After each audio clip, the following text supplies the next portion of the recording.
Charles Lloyd is unique among jazz musicians. He made an enormous impact in the mid 1960s, opening up jazz to counterculture generation, prompting Miles Davis and others to follow, and he introduced Keith Jarrett and Jack DeJohnette to the world.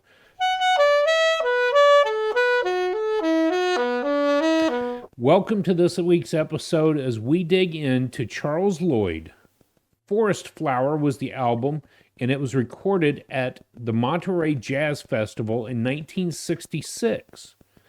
If you go back a year, it was also the Monterey Jazz Festival where Mr. John Handy performed that shook the world in this magazine.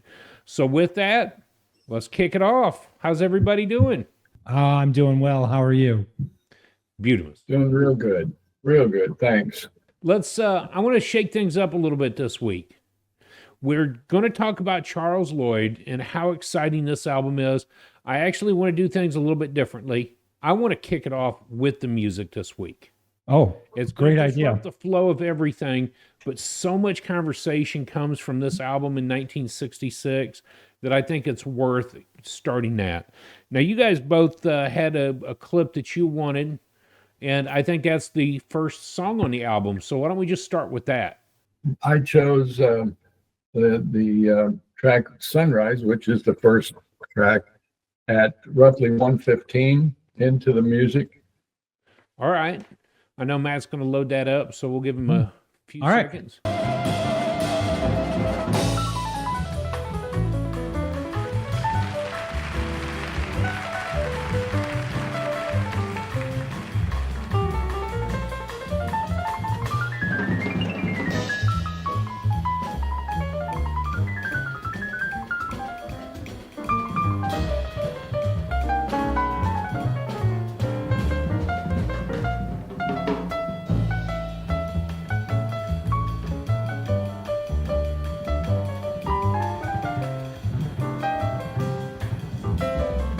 Now, is that the first the world's heard Keith Jarrett? Because that's a kicking piano solo by Keith. This is the first introduction to the world that Keith Jarrett has made with Charles Lloyd. So yeah, imagine sitting there live and these guys kick this in, and who's this piano player? And all of a sudden he starts out with that. Right. Dad, that was a great clip. Expand on a little bit why you picked it. What was interesting to you about that clip? Well, first of all, it was the artistic work that the pianist played, and it was almost playful, joyful, and I had a sense, I like that. I like that because it's springy and really jazzy. Yeah. Yeah. Well, and they're at a jazz festival, so it's live. So he's got to be spot on because it's being recorded. And I say it time and time again. If I have my choice to listen to a live album or a studio album, generally I'm going to pick that live version just because they have to be spot on. If he makes a mistake in that piano run, obviously he's going to keep going, but you're going to know, as opposed to being in the studio saying, "Oh, I janked that note, so let's re-record that section." So that was a good clip. And yeah. Keith is a phenomenal piano player. Like you said, it was live. And that brought a lot of energy and enthusiasm to the whole piece. Yeah. Yeah, for sure. All right, my turn. We're gonna stay on Sunrise. Forest Flower, Sunrise. We're gonna move to 3:30. I love this section so much. Here we go.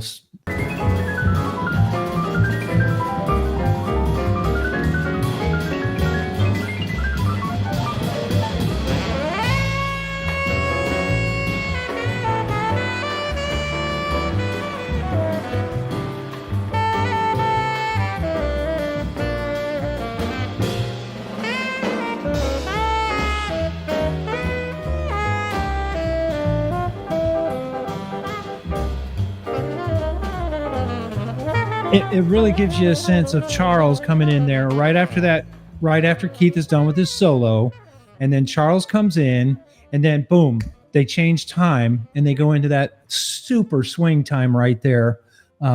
With Jack DeJohnette on drums, he's laying down a solid beat anyway. So you know that time change that's to the swing is going to be rock solid. That one for me, that clip just got me all week. Yep. On this particular album, we see Charles Lloyd on both tenor sax and flute, Keith Jarrett on the piano, Cecil McBee on the bass, and Jack DeJohnette on the drums. I wanted to make sure to put that slide up so that we could see who we're talking about. And it was both Jack and Keith's introduction, according to what I could find on that. I wanted to pull a clip from song number 3, and it's Sorcery is the song title. Now, for me, this particular audio clip goes from that smooth, chill jazz sound to something that I think Keith may have been playing with in his earlier years, listening to compositions that he's written for many other artists and who his influences were.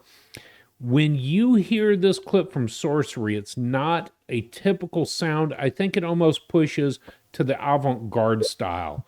And so this Sorcery, starting at about 1:20, what you'll hear is the playing back and forth between the sax and Keith. Now, this is a Keith Jarrett composition, and Ready? I think that's important to note it. Yep. Okay, here we go.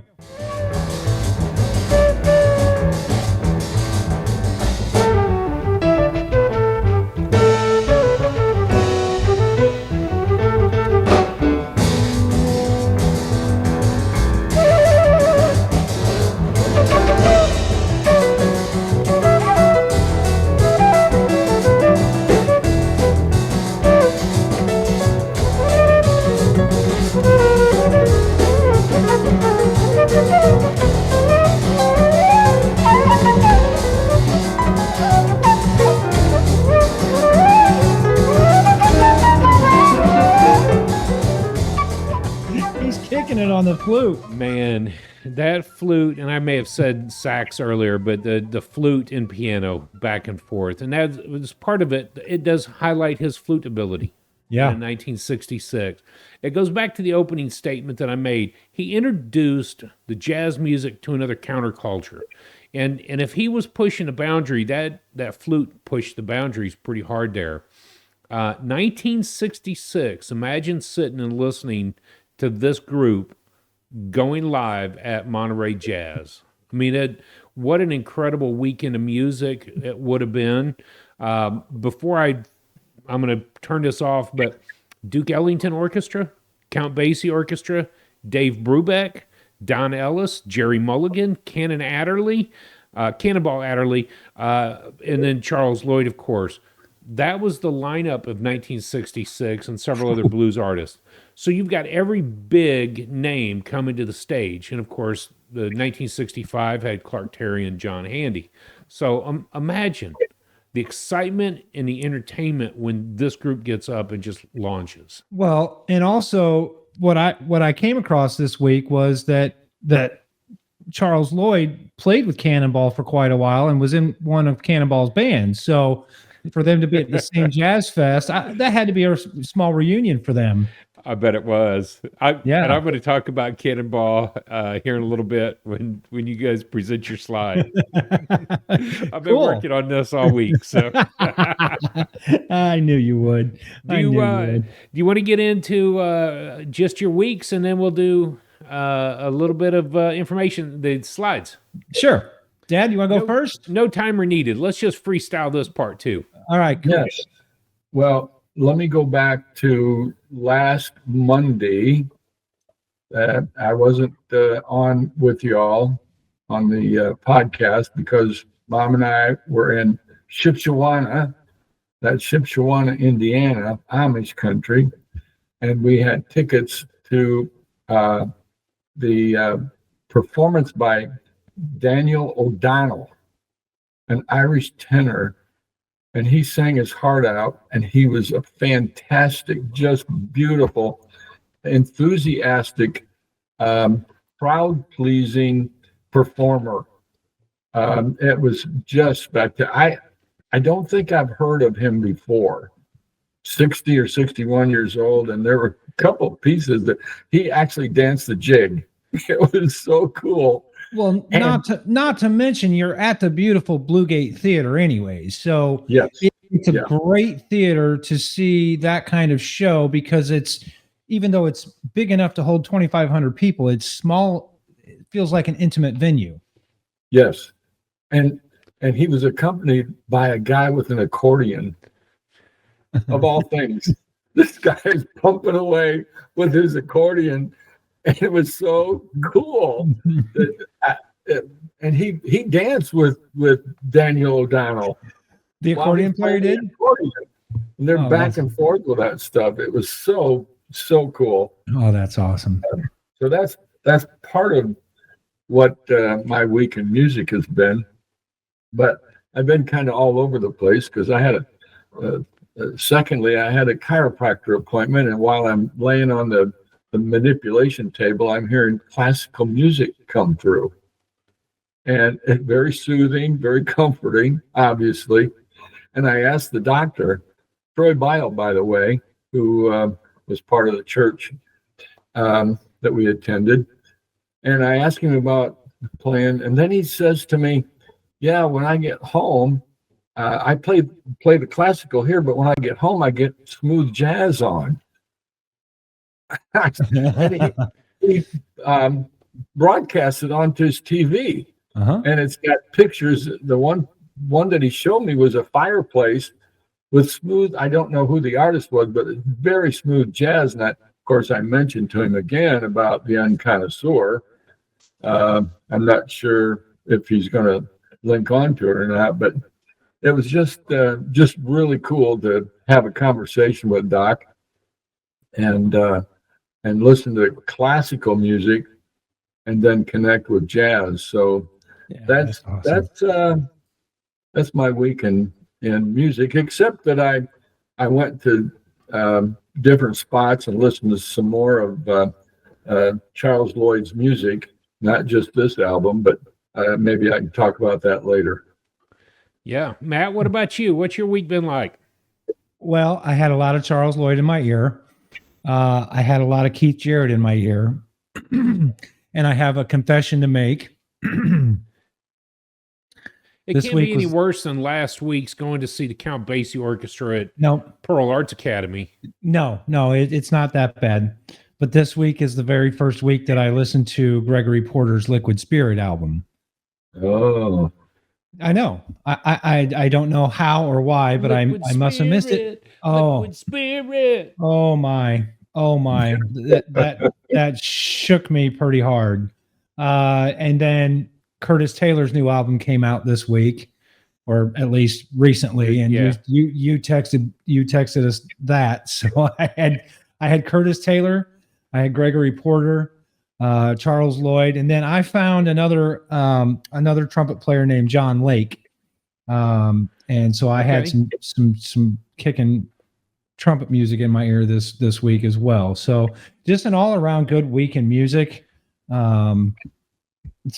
Yeah, Charles, what a performer. All right, your turn. Well, it's funny to me that this is the first time you've dug into Liquid Spirit from Gregory Porter, because it's got Hey Laura, it's me, and Brown Grass. I know. Well, I texted you guys on Saturday saying that I had that earwig in my ear and I couldn't get it out until you texted back, and that worked. So, switching back to Curtis Taylor and the album Taylor Made from Blue Note. What a miscellaneous find. I come across these news articles from time to time. It says, check this out. And it was on Downbeat Magazine.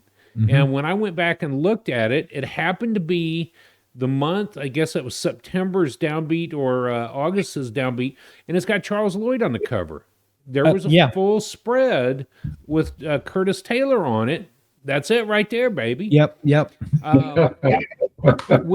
When I flipped that magazine open to reread the article, I don't know how I skipped it.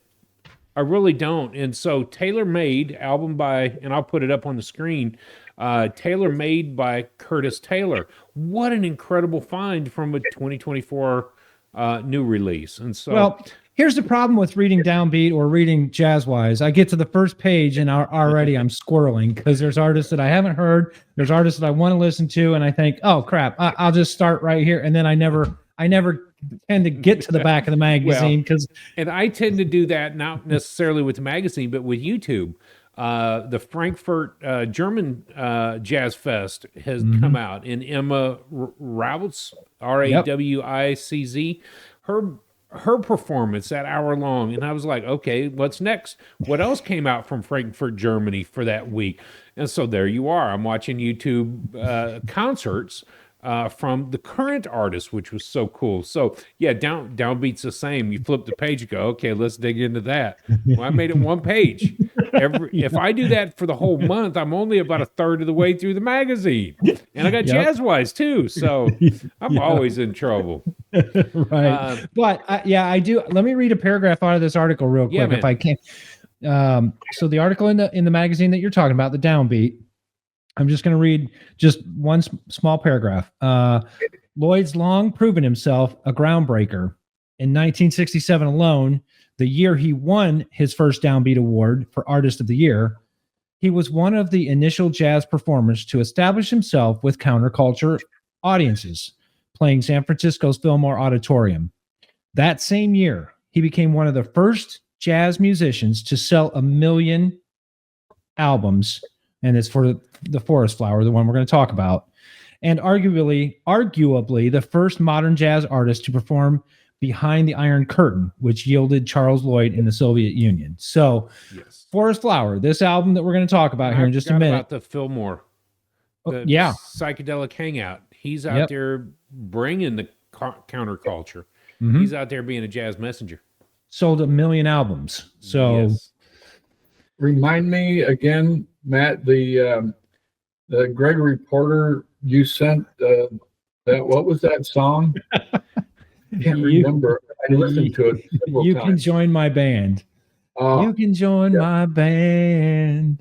You can join my band. Oh, it's an earwig. It got stuck in my head for 2 days. Thursday and Friday, I was standing in the kitchen cooking dinner, and it just kept reverberating in my brain. Boom, boom, boom. Oh man, what a song! And you ask us if we would recommend something for you to get it out of your head.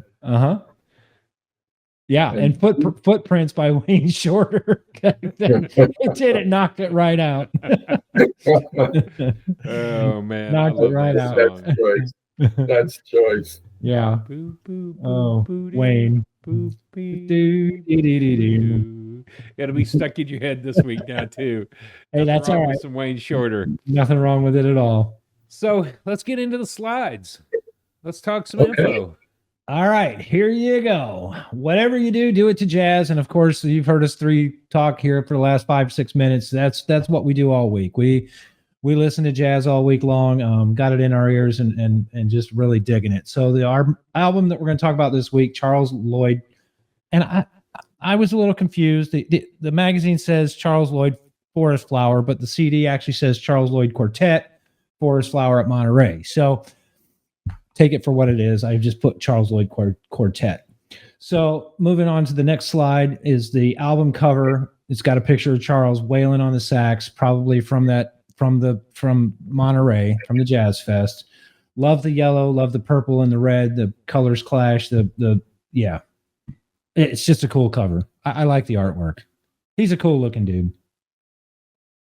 I've seen pictures, obviously, going to YouTube and listening and back. His features have changed so much. Not in a good way. In a good way. He just looks more mellow and chilled, but he looks. We'll talk about that too in just a minute. Yeah. Good. Yeah. So next slide, the pictures that I chose this week, again, like you said, you can kind of see the transformation between the early Charles Lloyd and the late Charles Lloyd. The top black and white picture is him and his trio. And he's a cool looking cat dressed in a suit and looks real good. The bottom picture though is the album cover picture from Tone Poem, and he's considerably older. He's got his laugh lines and his wrinkles on his face, but it does. He's got a calming, almost approachable look about him. You know what I mean? Grandfather. Grandfather. Almost looks like he took a 15-year hiatus to go meditate and calm down. I wonder why. Yeah, I had to. Sorry. Okay, so we'll just talk about it now. He did. He took a 15-year hiatus from jazz. Well, from jazz, not from music, because 10 of those years he played with the Beach Boys. Yes. So, but meditation, calming, soothing, relaxation, and hanging out with the Beach Boys, playing surf music. Yeah, it's going to add some years to your life. Toured with him, recorded with him. He's on the albums, a lot of the albums that we would recognize, and he had a downtime. I remember this last year. There was a couple of big keynotes to me. We started recording the first episode at this time last in our journey. So I have a note that we began. This is when the first YouTube video came out. So we're now caught up with where we began this journey. Second is I called you and said, it's like my photography business. I threw the towel in and I've walked away. Trying to be creative and run the business, I'm done. And so Charles Lloyd was an inspiration by the fact that he just bailed out. He reset himself, refocused, and then when he came back out, sparks flew again. Very, very different demeanor. And it was. I know the articles I've read, it was getting to him. Yeah, for sure. It was a good... Correct me if I'm wrong, but he left the Beach Boys because they were caught up. Can I say they were caught up heavily in drugs? I didn't read anything about that. It's funny, if you look at the Wikipedia page when it talks about his personal life, it's like one sentence. He has his whole career blocked out, and it's like one sentence. And I thought that's probably that 15-year time out is just to recenter myself and say, you know what, it's not that important. So it's possible that, they got caught up in the time and he walked away trying to keep balance. Especially his meditation and his focus. He probably didn't want to lose focus with none of that nonsense. No way. One last picture on that slide real quick. I love that artwork. It captures his demeanor so well. I forgot to give credit to the artist. I apologize for that. So if you're watching this episode and that's your artwork, I sincerely apologize. Send me an email at theunconnoisseur@gmail.com and I will give you credit on the next episode. All right, Dad, you're going to cover the next couple of slides, right? Jazz lingo for the day? Yeah. Okay. Articulation. Articulation is a stylistic aspect of your sound, meaning it's how you play your notes. Notes can be articulated with a mixture of long and short notes, quick attack and slow attack, or staccato or legato. In other words, articulation directly impacts your time, feel, and groove. What a word for the day. Thanks. What were you going to say, Dad? I didn't mean to cut you off there. That's okay. Articulation, that is a powerful word.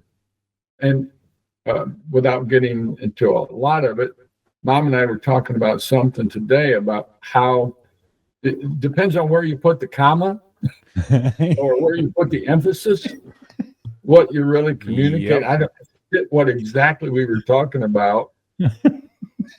But here, I got a great example. You're right. I got two great examples. Ready? Okay. Let's eat, Grandma. Or let's eat, Grandma. Let's eat, Grandma. Yeah. Let's eat, Grandma. Grandma. Yeah. Or let's eat, Grandma. Yeah. The articulation, the way that you say it, depends on how you interpret it. Oh yeah. Do you have another? Here's another one. Let's eat, Grandma. Yeah. Let's eat. Where's she at? Let's eat. Grandma. But our grandkids don't have to say that to their grandmother because Oh no, their grandmother's always the one that's saying, "Let's eat." Yeah, Yeah. because her kids and grandkids are going. Said that. Are we eating again? We just finished lunch. What are we having a second lunch for? Hey, we just left first breakfast. Now we're on the way to second breakfast in Delta. No, don't go there. No, it's not. I know there. I've been there. Oh, my bad. Well, hey, okay. He was talking about his 2 minutes for his week in music, and you know who else uses the accordion, right, in their music? Maria Schneider. Uses the accordion in her music too. There you go. Beautiful. There you go. All right, next slide. Where you can find the information, where you can get it. It can be found on Google Music, iTunes, YouTube, LP, or CD. And I like these quotes, or this quote. I really like this. I dream of a peaceful world. Music is the best means I have to work on that dream. Each time I have the opportunity to play, it's another chance to tell the truth. Is that cool or what? Man. Yeah. That's deep. It is. Yeah. It's deep. Yeah, that's very deep. Such meaning there. It's so impactful, isn't it? So I really do understand that quote more today than I ever have in the past. Mm-hmm. Killer quote. I'm glad you found that, Matt. Yeah. That's good. Good stuff, Matt. Thanks. All right, let's talk about Charles Lloyd. He was born in 1938, and he is still alive today. He just put out a brand new album in 2024, so he is still kicking. Some of the influences that I found, he was influenced heavily by blues and gospel and jazz music at an early age. Charlie Parker, Lester Young, and Coleman Hawkins were some of his direct influences, though. Lester Young, did he play with Lester? No, he was influenced by Lester. Second paragraph of the magazine influenced article. by Lester Young's light singing tone. Yep. And then he encountered Coltrane and Ornette Coleman. Yep. 51 studio and live CDs. That's a big collection. And then as a sideman, he's got 27 other appearances on CDs as a sideman. The genre. Go ahead. As a sideman, can I talk about that right quick? Absolutely. As a sideman, I wanted to look at that. He played with, and I mentioned it last week, 2 weeks ago, the Impulse label. One of the first of the 6 albums that came out was John Coltrane, Africa Brass. He was on that album with Coltrane. He played with Eric Dolphy, Slide Hampton, Abbey Lincoln, and a lot of music with Max Roach. So he got himself around with a lot of music. Cannonball Adderley in 64. Oh, my bad. You know what? Yeah, hang on. We'll get to Cannonball in just a second. Chico Hamilton. He did 2, 4, 6, 8 with Chico Hamilton. 8 with Chico, but he also composed a lot of Chico's works. So he was on the albums, but he's a composer of the utmost. What I loved about it is he's got that kind of composers. He's got that kind of writing and lyrical style that I love and admire from Wayne Shorter. Mm-hmm. He lets the music breathe. Mm-hmm. He plays those long notes or short notes. He just lets it go. So I'll keep gushing. Okay. The genre that I have listed, that they listed on the Wikipedia was jazz, but I went ahead and added free jazz to the genre. I mean, if you listen to Forrest Flower, he, like you said, gets off a couple of times on tangents where it's not a free jazz car crash, but it pushes the boundaries to freedom in jazz. Known for, like you said, there's not a lot of information on the wiki page, but what I gleaned off of it was he had a childhood friend named Booker Little, and Booker was a trumpet player. He was a sideman for B.B. King and Bobby Blue Bland. So those are both blues artists, of course, B.B. King and Bobby Blue Bland. He disappeared from the jazz scene in the 70s, not only to play with the Beach Boys, like it says on the slide, but to center himself, meditate, and find some peace. So then in 1989, he started recording on the ECM label, which, yeah, okay. Enough said. Enough said, yeah. So he's on a great label that is a very I don't want to say spiritual, but very calming label anyways. So, and then in 2015, he started recording on the Blue Note label. Yep. 6 Degrees is easy this week. Keith Jarrett's on this album. I know you could have picked a number of people. I just picked the easy one because Keith is on the album and Keith plays with Miles. So yeah. What else you got? Well, I'm going to say this. I found something else. The album from 1958 from Cannonball Adderley. Something else was the name of it from 1958. So he played with Cannonball, but he also played with Joe Zawinul. And I thought that was an interesting combination because going back to your adding that free jazz into his style that he's known for, it does touch on Joe's style, being a little bit more free in his writing and his playing, especially Joe from Weather Report, if you think about all that music that's banging. So, yeah, of course, Jack DeJohnette, Cannonball, Zawinul, all of those names come up. But I thought it was kind of funny. Something else. Something else. Did you find another one, or did you find another 6 Degrees? You look like you had something to say. No. No? Okay. All right. Trying to check. I was waiting for Drew to say more about Cannonball. Cannonball and his brother, Nat Adderley. Nat, yep. Yep. Nat's a trumpet player. Cannonball's a saxophone player. And I wanted to go back to something. You said his lifelong friend or his best friend growing up, Booker Little Jr., in his own 23 years of his short life, was a brilliant trumpet player. He kind of reminds me, I don't know about the personality, but a short life and a powerful sound, Clifford Brown. You knew I was going there. I saw you starting to smile. Or Bix Beiderbecke. Yeah, or Bix. Absolutely. But it's interesting how many of these names we come across and go, I wonder why I haven't dug into that guy yet. And Booker Little Jr. would be one of those guys that I want to look into. So, yeah. All right, cool. Today in jazz history, today is November the 13th.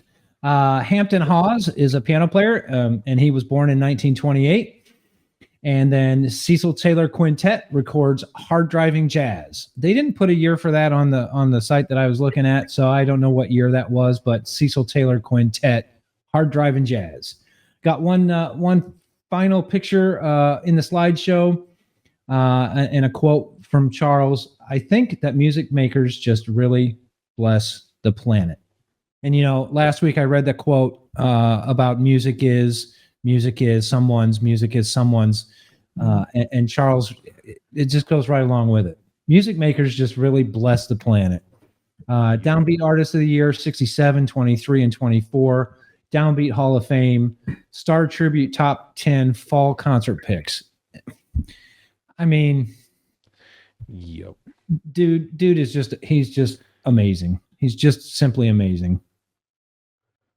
While you talk about being amazing, if I may, I listened today to Charles Lloyd and the Marvels. Oh, yeah. I am telling you, an hour and almost 19 minutes. And the last 15 to 20 minutes, it brought tears to my eyes. It was so soulful, so deep, so rich, so beautiful. That was a tone poem, right? Tone poem, Charles Lloyd and the Marvels? I don't know, because it was all running together. So I couldn't tell one from the other. But I would recommend y'all and everybody listening to go to that and just check out the last maybe 12 to 20 to the end of the album. It is just beautiful. And what is so special about it is Charles walked behind the other musicians and listened and was jiving with their soul, with their instrumentation, and then he come back on the last 5 minutes or so, and he's wailing. Just, it was so beautiful that again, I recommend it. Okay, along that same line, then, as hard as Forest Flower hit me, there was a Charles Lloyd album that hit me even harder, and that's 8, Kindred Spirits, and that's another live album. And I remember the day. I do. I remember the day that I put it in. It was Charles Lloyd week on our personal journey, and we were rabbit holing. And I put in 8. I was having a stressful day, anyways, and I found myself just lost in the music, and just everything just kind of melted away. Not transcendent, not like an out of body experience, but almost just losing myself enough that I almost could have got there. And Kindred Spirits for me was probably one of my more favorite albums than Forest Flower from Charles. They call it depersonalization. Is that what it is? Yeah. Okay. That's one way to phrase it. Lost myself. Well, it was a 15-minute depersonalization then, because I was in the tanning bed with my AirPods in. And it was amazing. So man. A question for you that maybe we can discuss. But one of the instruments that one of the musicians was playing was like a 12 or 14-inch, almost like a electric guitar. That was so it was like a harp. It was like chimes. It was like blended so well with the drummer and the guitar and the bass. I don't know what it was, but maybe you could check it out. It probably could have been the pedal steel guitar that Greg Lies uses, Leisz. It's listed on the personnel as tracking pedal steel guitar. Okay. And I wonder if it wasn't like a lap guitar. That's not on Forest Flowers. That's on. No, this was on Tone Poem. Tone Poem. Okay, all right. Charles Lloyd and the Marvels. Yeah. Anyway, I'll put that up on the screen. Yeah. Good. The record cover. It wasn't a mandolin. No, it was on a platform, on a base. Platform. Okay, yeah. Yeah, it wasn't on his lap, but it was on a stand. Yep. And he just leaning over it, and he's got a little bar that he runs across. The steel guitar. Yeah. But yeah. Oh, it was sweet. What about you? Go ahead. Uh-huh. Oh, there wasn't a bad album. What I was going to say on Tone Poem, 9 tracks include new originals from Lloyd, with pieces by Ornette Coleman, Thelonious Monk, Leonard Cohen, Gabor Sabor, and Bola de Neve. I slaughtered those last names, but so it's got a lot of great music on it. My go-to ended up becoming the 2024 album. I was going to say The Sky Will Be There Tomorrow, but that was not the name of it. I had it written down, and then The Sky Will Be There Tomorrow. The Sky Will still be there tomorrow. Still be there tomorrow. That came out in 2024, and I remember you and I, after 8 Kindred Spirits, going ballistic because I saw that random news, or you did, and started the text thread. Do you know that he's coming out with a new album? And it was such an amazing thing. Dreamweaver and Discovery from 64 and 66 also. Those albums to me just absolutely blew me away. I had a note here, Charles and Keith. It's like lyrical jazz. They're just dialoguing, having a conversation back and forth. And both of them don't know where it's going to go, but they have the conversation.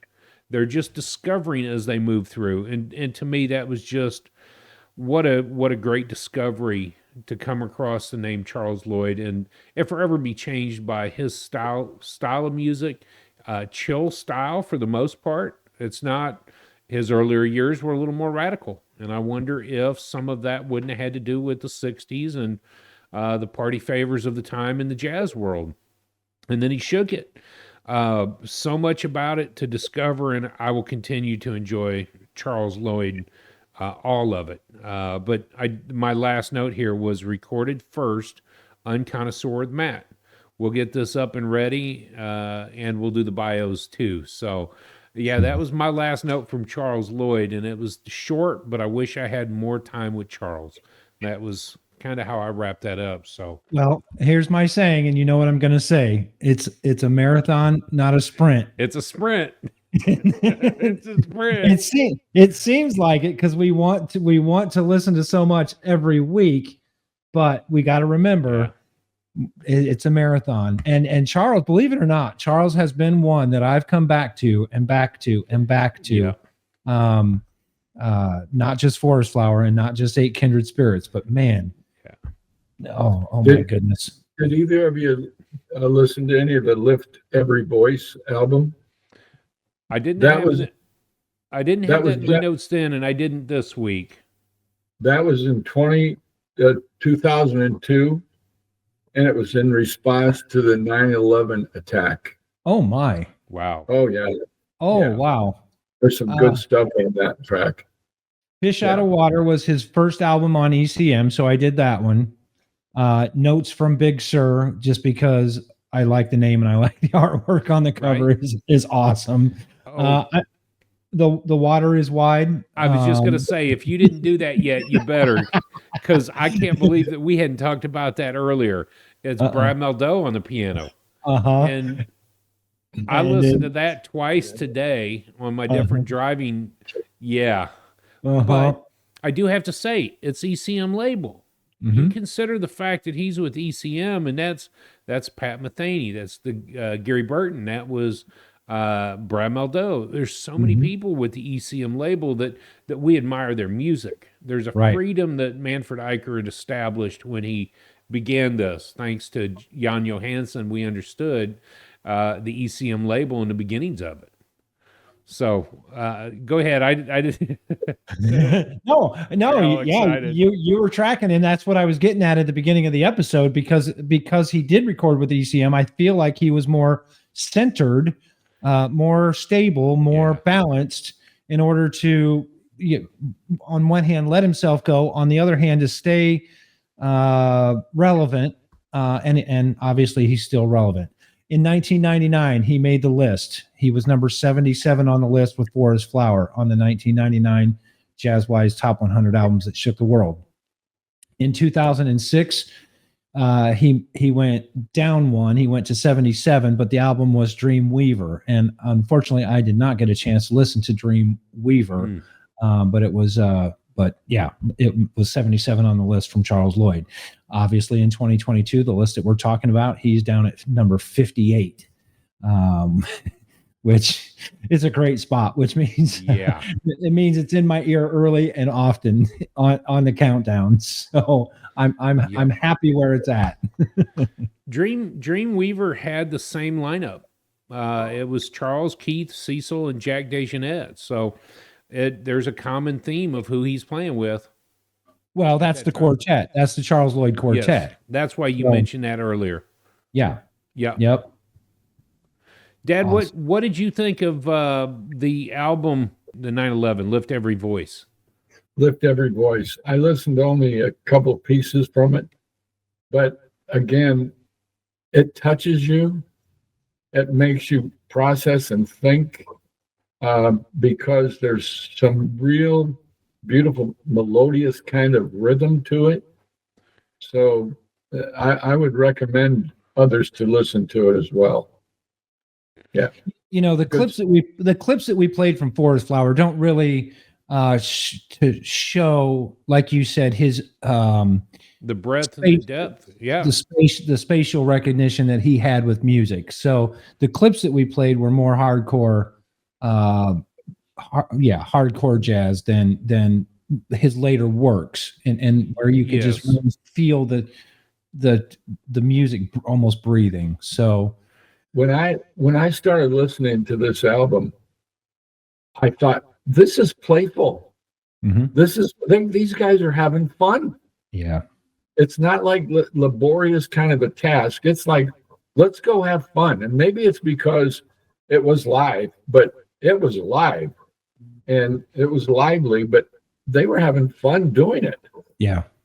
Yeah, for sure. Well, there's no question about that. I mean, you're in front of an audience of who knows how many people were at the festival that year. There could have been 10,000 people sitting there. Imagine that. And again, I'm just picturing Monterey, California. It's comfortable weather, beautiful green grass, and you're sitting on a hillside listening to Charles Lloyd play, just having a great time. So, yeah, like he would feed off the energy of the crowd, anyways, or the quartet would. And so, yeah, it's lively and it's fun. And oh yeah, yeah. So, all right, Dad. If I had to ask, how would you rate the album this week out of 10? I've given some thought to that. Not a lot of thought, because I'm kind of stuck. I don't want to rate it low, and I would not give it a 10. Okay. So I'm going to say 8.5. All right. Okay, that's a great score. That's banging. Actually that's a banging score. Okay, I'm going to give my rating. And the week that we did this, and again, we do not change our scores. I wish we could, but we don't. The week that we did this, I gave Charles Lloyd a 7.5. And I gave it an 8 the week we did this. We do not change the scores, and we rated it as we felt. And that's why I wanted to include the fact that we were recording the first episode, so it would have been thrown back to Sons of Kemet. Loose Tubes. Loose Tubes, yes. Loose Tubes. And so we would have been a lot of other things going on in the album, because it wasn't really what Charles Lloyd's footprint was or is in the jazz music.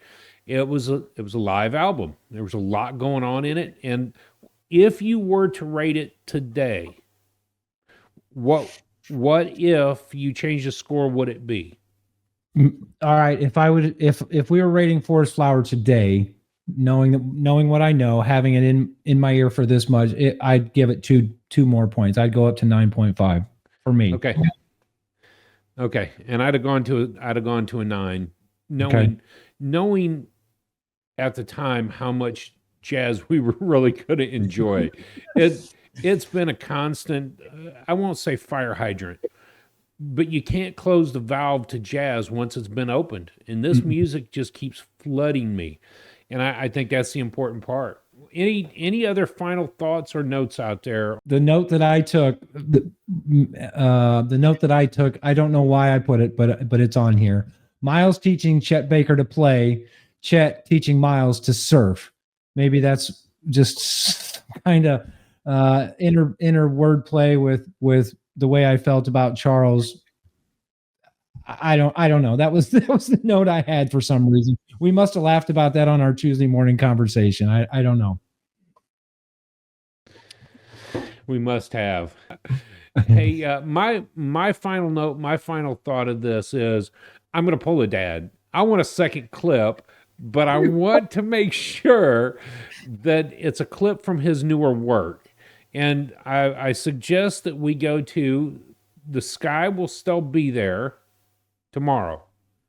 Did I say that correctly? Yep. And thus, let's just start with that track. Okay, here we go.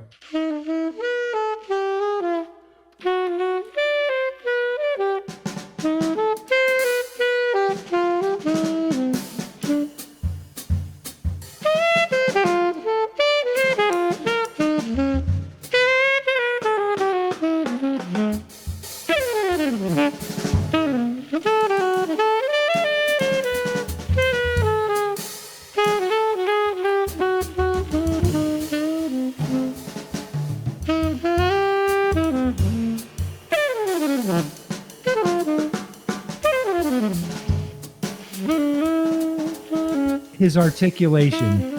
I love the articulation. That was our jazz lingo word for the day anyways, but his articulation on that song the way that he's coming across, the way that he's speaking. It's okay. The sky will still be there tomorrow. Everything happens for a reason. It's okay. Let it go. IJDM. Answer me a question. On this one track, he East of the Sun, right? Uh-huh. If you think about East of the Sun, it's really sun down, right? You're on the east side of the sun, right? Yeah. So I don't know. It's just a dumb question, but I'm on the east side of the sun. That means The sun is setting in the west and it's always going down. Yeah. yeah, it's an interesting label or title to the track to me. I'm not very artistic way to think about it. Yeah. Yeah. Yes. That's part of that article as well. I remembered this. Exploring the inner curves and the outer edges of Lloyd's far-reaching imagination with a breathtaking group empathy and fearless flair for adventure. Yeah. East of the Sun. Yeah. Yeah. I'm always east. I'm always either chasing the sun set or I'm running towards the sunrise. Ooh. Yeah. What a great way to put it. Always a new day. Always a new day. And like you said, IJDM. Whatever happens today, and the sun's still gonna be there tomorrow. The sky will still be there. Wonderful. So let's talk about next week's artist real quick. Let's do it. Introduce number 57 for us, will you? You got it ready, or you want me to do it? I got it ready. All right, do it. Number 57 on our countdown from 100 is going to be Mr. Thelonious Monk, The Genius of Modern Music, Volume 1. This was recorded at different times, 1947 and 1948. I think it's actually about 6 different recording sessions. And this was on Blue Note Records. This is going to be a new artist for us. Coming after hearing some Keith Jarrett this week and some Brad in the week before, but where did it all come from in the bebop and hard bop? And that would be Mr. Thelonious Monk. So I know that we're in for good stuff. One of the songs that I enjoy playing is Blue Monk. Yep. And so I played that a lot, and I've got a couple of solos written out that I can play on that. So this ought to be a fun week. I love listening to T Monk play the piano. I think Dad texted Theo. He texted Theo Monk. He was listening to Theo. Yeah, I think it works. Yeah, it worked. I knew who he was talking about. This cat is known for dancing behind the piano. And if you watch YouTube videos of him dancing, you know that you're doing something right as a soloist. If Thelonious Monk is dancing behind the piano, you do. But it wasn't Jerry Lee Lewis dancing behind the piano like you think of Jerry Lee Lewis. Thelonious didn't have any rhythm with his feet. He would just Oh no. He was Kenny. Yeah, was Kenny. When it came to dancing to the rhythm. Yeah. Wow. I ain't got no rhythm. Or Elaine from Seinfeld. Elaine from Seinfeld. Yeah. That's kind of how Thelonious danced behind the piano. That's it. That's funny. All right. Well, hey, it's been another great episode. Thank you guys so much for joining us. We can't wait to talk about Thelonious Monk next week. Be sure to tune in. Drew, why don't you tell them where they can find us? You can find us on all your favorite channels. We are on the website, theunconnoisseur.com. Email us, theunconnoisseur@gmail.com. Matt's over there killing it on TikTok. Of course, we're here on YouTube. And for those listening on the podcast, we know that you're on Apple, Spotify, and Amazon podcasts. If you ever want to see our beautiful faces, jump over here to YouTube. Please do us a favor. Hit like, hit subscribe, join the conversation, and make some comments on YouTube so that you know and we know that you're out there listening. Until next week. Dad, thanks for joining us again. Thank you guys for having me. Absolutely. I'm looking forward to my mug. The Eagle has landed. It just the payload has not been delivered yet. Oh man, it's the same color blue as my background, and we're gonna engrave it with yellow. So it's gotta be red. OH. IO. All right. Have a great week, everyone. Thank you so much. Thanks, guys.